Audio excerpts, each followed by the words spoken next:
야, 너희도 지쳤지? 소확행 아니고 아보하. 행복을 추구하려는 노력 대신 평범함을 누리는 것. 아보하는 아주 보통의 하루의 줄임말이야. 화려한 인증샷, 피곤한 플렉스에서 벗어나 별일 없는 하루에 만족하는 거야. 대표적인 게 럭키비키 밈이야. 럭키는 우리가 아는 그 행운이라는 뜻이고 비키는 장원영의 영어 이름이야. 럭키비키 뜻은 단순히 운이 좋은 장원영이라는 것만으로 끝나는 게 아니고 그 안에 장원영의 긍정적 마인드가 포함되어 있어. 실수나 불운마저도 오히려 좋아 하면서 긍정적으로 바꿔버려. 불행이 없는 것 자체가 최고의 행복이라는 마인드인 거지. 또 텍스트 힙이 떴어. 자극적인 쇼폼 대신 느릿하게 책을 읽고 필사하면서 내면의 안정을 찾는 게 또 다른 트렌드가 됐어. 한강 작가의 노벨문화상 수상 이후 더더욱 텍스트 힙의 붐이 일어나서 출판업계도 호황을 맞이했다는 얘기도 있어. 무해력은 자극적이고 공격적인 세상, 예를 들면 혐오 갈등 같은 것들에 대한 반작용이야. 우리에게 해롭지 않은 순수한 존재들한테 위로를 받은 거지. 그래서 가방에 인형 키링을 잔뜩 따는 게 유행하기도 했어. NCT 위시의 사쿠야가 이 유행의 포문을 열었다고도 할 수 있지. 항상 무해한 친구를 곁에 두고 싶은 심리가 반영된 거라고 생각해? 여행사 유튜브에서는 아예 제목을 무해한 여행이라고 짓고 무해한 동물들을 중심으로 여행 상품을 소개하는 마케팅을 진행했어. 정말 귀엽지? Hearts. 또 강아지 계정들이 엄청 많아진 거 알아? 다들 무해한 강아지들한테 푹 빠져버린 거지. 완벽하면 이제 지겨워. 조금 쭈그라고 하찮은 모습의 캐릭터들이 오히려 우리의 마음을 이끌었어. 망그러진 곰, 빤쭈토끼, 가나디, 리라쿠마, 먼잡기. 2025년 우리는 화려함 대신 평온함을, 공격 대신 다정함을 선택했어. 2026개는 우리 덜 불안하고 더 다정하자. 요즘 마케팅에 이거 없으면 끝났다며? 바로 물성 매력. 한 문장으로 정리하면 원래 눈으로만 보던 걸 손으로 직접 느끼게 만드는 전략이야. 요즘 사람들은 추상적인 것보다 딱 만져지는 것에서 훨씬 더 강하게 반응하거든.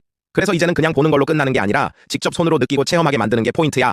사실 이건 인간 본성에 가까워. 애기들 보면 뭐든 만지고 잡고 입에 넣어보려 하잖아. 그게 원초적인 감각 욕구야. 근데 현실은 언택트, 비대면, 디지털, 직접 느낄 기회가 점점 줄고 있지. 그래서 그 빈 공간을 꽉 채워주는 게 바로 물성 매력. 먼저 인사이드 아웃 2 팝업 스토어.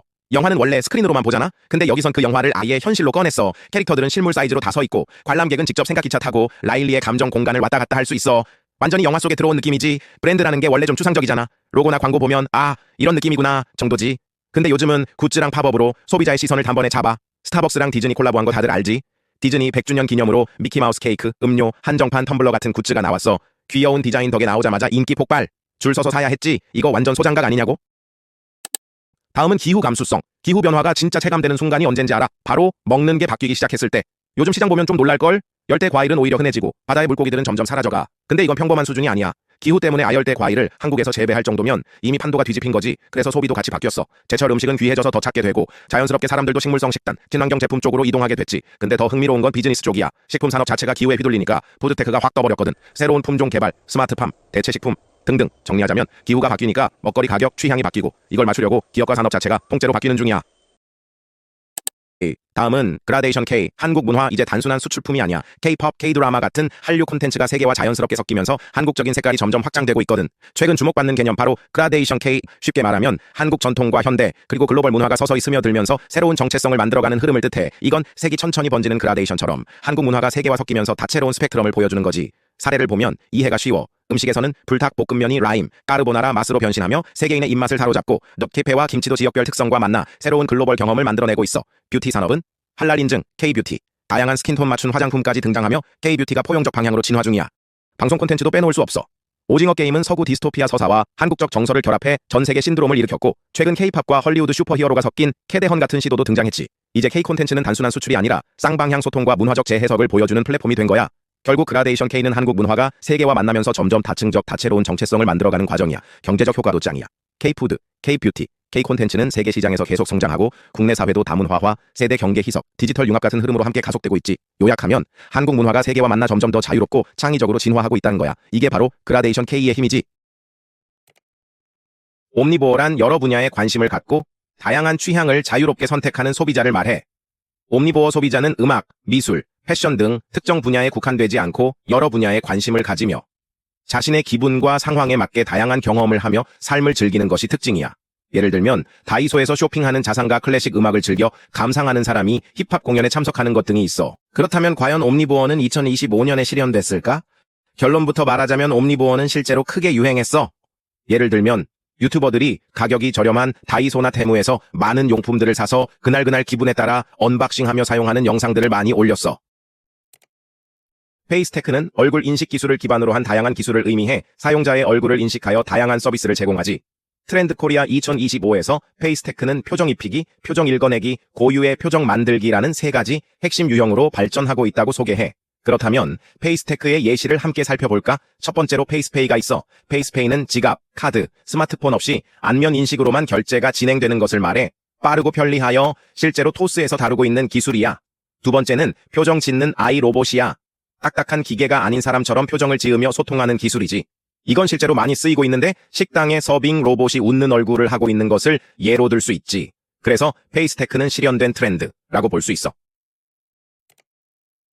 원포인트 업은 하나의 포인트를 업그레이드한다는 의미로 일상에서 실천 가능한 작고 구체적인 목표를 지속적으로 실행하는 자기 개발 방법이야. 거창한 계획보다 도달 가능한 목표에 집중하고 기록과 공유를 통해 동기부여를 얻는 것이 핵심이야. 예를 들어 하루 10분 독서, 특정 소프트웨어 능력 향상 등 한 가지 기술을 꾸준히 발전시키는 방식이며 작은 변화의 반복으로 나다운 성장을 이루는 것이 목적이야. 그렇다면 원포인트 업은 2025년은 트렌드였을까? 맞아. 예를 들면 언어학습 어플리케이션 두오링고가 있어. 두오링고는 하루라도 접속하지 않으면 바탕화면에 아이콘이 웃는 얼굴에서 화난 얼굴로 바뀐다거나 당신의 학습 기록이 모두 삭제될 것이란 푸시 알림을 보내기도 해.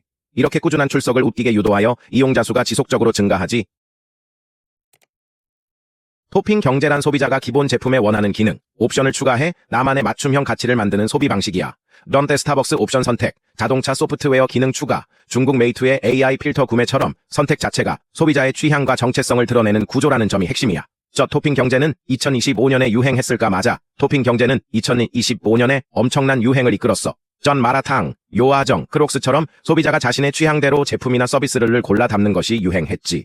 점 맥킨지 보고서에 따르면 개인화 마케팅은 고객 획득 비용을 최대 50%까지 줄일 수 있고 매출을 5%에서 15%까지 끌어올릴 수 있다고 해. 이런 효과 덕분에 기업들도 토핑 경제에 주목하고 있어. 공진화 전략은 기업, 기술, 소비자가 서로의 변화를 실시간으로 반영해 함께 발전해 가는 전략이야. 삼성과 애플의 생태계 업데이트나 네이버와 쿠팡의 AI 추천처럼 소비자 행동이 기업의 서비스 개선을 바로 이끄는 순환적 진화 구조가 핵심이야. 실제로 기존의 휘발유를 넣고 다니던 엔진 자동차와 달리 전기차는 충전 시스템, 자율주행, 데이터 수집, 핸드폰 연동 등 다양한 분야와의 상호작용이 필요하지. 이제 경제 시스템은 혼자 잘해서 되는 시스템이 아니게 되었어. 공진화 생태계를 이루어서 독점적이고 폐쇄적인 생태계보다는 개방적인 생태계가 훨씬 번성해왔기 때문이야. 공진화 전략의 중요성을 알겠지?